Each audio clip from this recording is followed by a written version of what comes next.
Hello everyone, চলে এসেছি নতুন একটা মিনি ব্লগ নিয়ে। আশা করি তোমরা সবাই ভালো আছো, আমিও খুব ভালো আছি। তো আজকে বাড়িতে চলে এসেছিলো কিছু গেস্ট, তো কী রান্না করলাম চলো তোমাদের সঙ্গে মেনুটা শেয়ার করে দিই।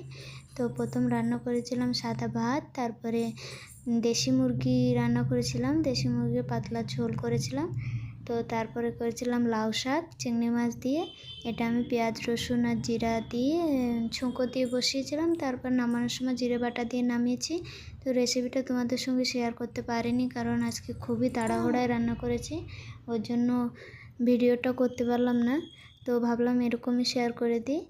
তো তারপরে কলরা ভাজা করেছিলাম একটু কাতলা মাছের তেল দিয়ে।